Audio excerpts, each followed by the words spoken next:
Bonjour, nous sommes dans la partie description de fonctionnement et nous allons voir dans cet épisode les deux modules vérifier fin tour et réinitialiser tout. Donc, passons à l'exécutable. Donc, ici on a les différentes unités de joueurs humains. Donc ici, ce sont les données de ces différentes unités de joueurs humains. Donc ici, pour le champ fin tour, donc il est mis à 0. À chaque fois qu'une unité se déplace, ou bien si on va jouer le tour d'une unité, ce champ va être mis à 1 pour cette unité. Hein. Donc, par exemple, si on déplace une unité 3, donc vous voyez, donc, les mouvements possibles, hein, donc, sont marqués. Nous avons choisi la case 22-26 et le J3 donc s'est déplacé de cette case à cette case.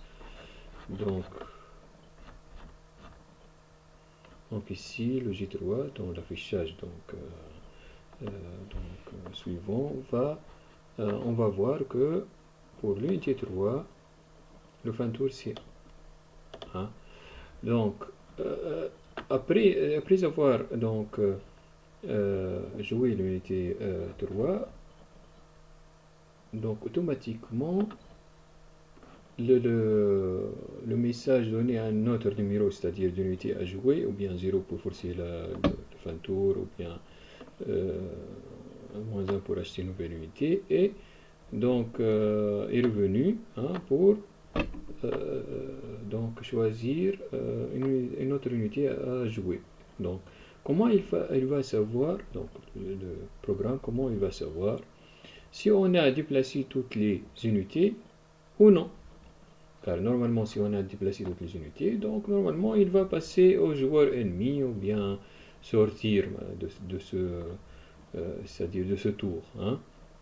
Donc comment il va savoir? Donc il y a une fonction, hein, qui s'appelle vérifier fin tour. Hein. Donc on fait entrer en paramètre ID joueur. Donc l'ID de joueur vérifie la fin du tour de toutes ces unités. Donc qu'est-ce qu'il va vérifier? Il va vérifier ici si il trouve que toutes les unités ont le champ fin tour devenu ou bien mis à 1. Donc c'est que toutes les unités ont déjà joué. Donc on va passer automatiquement, il ne va pas nous dire entrer un autre numéro d'unité, donc il va passer automatiquement au joueur suivant, hein, au tour du joueur suivant. Donc la fonction vérifier fin tour, qu'est-ce qu'elle va faire? Elle va vérifier si tous ces champs sont à 1 ou non. Donc normalement le tableau unité joueur donc va comprendre ces unités et les unités des autres joueurs. Hein. Donc il va donc chaque fois vérifier que si une unité ID différente de 0 et ID joueur, si l'ID joueur entré en paramètre de vérifier fin tour. Et s'il trouve une seule unité qui a le champ fin tour égale 0, c'est qu'il y a au moins une seule unité donc qui n'a pas fini son tour. Donc il va nous renvoyer un code qui va signifier que ce joueur n'a pas fini son tour. Donc dans ce cas, il y a une autre fonction qui a pour fonction pour fonctionnalité c'est-à-dire de parcourir toutes les unités. Hein. Donc cette fonction va donc écrire va faire un affichage pour dire que entrer un autre numéro d'unité à jouer, etc. Hein. Donc la fonction vérifier fin tour, c'est une fonction de recherche. Elle va rechercher s'il y a un 0 dans le tableau unité joueur tel que l'ID joueur correspond à l'ID joueur donc entré en paramètre. Hein. Donc ici il y a un ID joueur entré en paramètre. Donc non, c'est ici. Hein. D'accord. Si elle trouve un seul 0, elle va retourner, donc vérifier fin de tour, donc elle va retourner 0 pour dire ce n'est pas la fin de tour, donc c'est faux. Si elle ne trouve aucun 0, donc tous les champs fin de tour, de toutes les unités de ce joueur 1, hein, par exemple dans ce cas c'est 1, hein, donc de joueurs, c'est-à-dire dont l'ID est entré en paramètre, si elles sont toutes à 1, c'est fin de tour. Hein, donc toutes les unités ont joué leur tour, donc on va renvoyer 1 pour dire oui, c'est la fin de tour, c'est tout. Donc elle va retourner ou bien 1 ou bien 0, ou bien oui, elle a terminé les tours de toutes ces unités, ou bien il y a au moins un 0. Donc il suffit de trouver un seul 0, c'est-à-dire il y a une unité qui n'a pas joué son tour. Hein. Donc c'est ça. Pour la fonction réinitialiser, ou bien la procédure réinitialiser tour, qu'est-ce qu'elle va faire? Donc ici vous remarquez, donc ici on a déplacé donc la deuxième unité, c'est J4, normalement d'ici à ici. Hein. Puis on a entré 0 pour forcer la fin de tour, donc on a passé directement au tour de joueur ennemi. Donc ici pour le 0, c'est juste une variable, c'est-à-dire lorsqu'on saisit, c'est-à-dire le numéro d'unité, si il est 0, donc directement on va faire fin de tour, donc sans passer par les vérifications. C'est une fin de tour forcée, c'est ça. Mais dans le cas de tout à l'heure, donc on finit le tour pas par demande, non pas par demande de l'utilisateur, mais c'est parce que toutes les unités ont fini leur tour, c'est ça. Donc on va passer le tour de joueur ennemi, donc le joueur ennemi va normalement c'est-à-dire faire jouer toutes ces unités une par une. Donc on n'a pas vu encore le joueur ennemi. Hein. Puis lorsqu'il a fini, donc il va passer la main au tour, c'est-à-dire donc au tour 2, le tour de joueur humain, encore une autre fois. Donc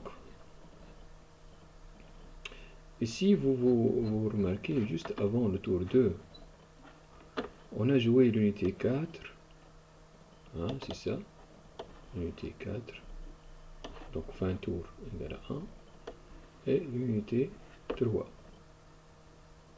fin tour égale à 1. Donc ici, lorsqu'on va passer d'un tour à un autre, lorsqu'on va revenir au joueur humain, donc on va normalement, ici vous voyez que le champ fin tour donc est remis à 0 pour tout le monde, pour toutes les unités, hein, de ce joueur.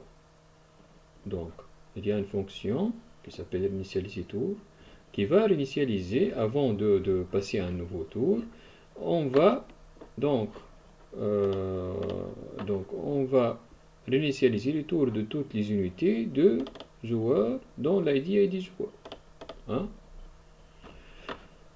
Qu'est-ce qu'on va faire d'autre? Donc vous remarquez aussi, donc ici, pour les points de mouvement, on a l'unité 3 à 0 points de mouvement. Donc elle a consommé tous ces points de mouvement. Pour l'unité 4, elle a un seul point de mouvement parce qu'elle s'est déplacée un déplacement de 3 points, donc elle est restée à 1 point. Hein. Donc ici, lorsqu'on va passer à nouveau tour, donc la fonction réinitialiser tour, qu'est-ce qu'elle va encore faire? Elle va réinitialiser aussi les points de mouvement. Vous voyez ici on a 4 et ici on a 4 aussi. On n'a pas 0 et 1. Donc qu'est-ce qu'elle fait cette fonction? Elle va aussi passer, donc outre la remise de champ fin tour à 0, elle va aussi remettre le champ mouvement à mouvement max, c'est-à-dire on va affecter mouvement max à mouvement pour remettre les points de mouvement dans un nouveau tour. Hein? Autre chose, une dernière chose à faire, dans cette initialisée, c'est-à-dire tour, cette procédure. Donc vous remarquez que juste avant le tour 2, la fortune du joueur humain c'est 40 pièces d'or, c'est ça, hein? Donc normalement en passant au tour suivant, elle va être, donc à chaque tour on va augmenter l'or de 8, c'est ça, hein? Donc dans le tour 2, la fortune est devenue 48 pièces d'or, hein? Donc c'est ça. Donc à chaque passage d'un tour à l'autre, on va appeler cette réinitialisée tour qui va donc réinitialiser les fins de tour à 0. Le champ mouvement, elle va lui affecter le mouvement max et elle va donc ajouter le revenu à, donc ici le revenu 8, elle va l'ajouter au nombre de pièces d'or que je détiens. C'est ça.